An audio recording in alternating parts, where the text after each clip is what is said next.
तो एक ब्राह्मण थे, वो भागवत जी का रोज पाठ करते थे। घर वालों ने उनका व्यापार चालू करवा दिया, वो भी ठप हो गया। उनको नौकरी में लगा दिया, वहां से भी छोड़ छाड़ के आ गए। क्यों? उनको संसार की किसी भी क्रिया में आनंद आता है, वो केवल भागवत ही पढ़ते रहते थे। बस भागवत करवा लो, कितनी हो सके भागवत पढ़वा लो, भागवत का पाठ करवा लो। इतने इतने रसिक हो गए थे भागवत के। तो किसी पड़ोसी ने आकर के कान भर दिए, बोले इसका ब्याह करा दो, पत्नी आएगी अकल ठिकाने आ जाएगी।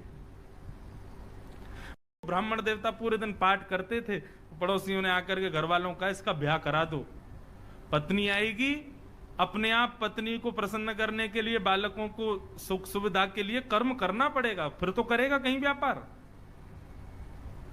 ब्याह हो गया, लेकिन ब्याह के बाद भी उनकी स्थिति बदली नहीं। वो भागवत जी पढ़ते रहते थे, भागवत जी का पाठ करते रहते थे।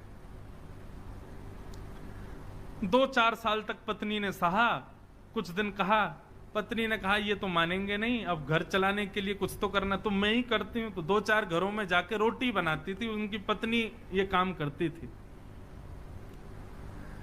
पूरे दिन बेचारी लगी रहती, रात्रि में आकर के घर में बैठती, भोजन बनाती, दोनों पति पत्नी पाते।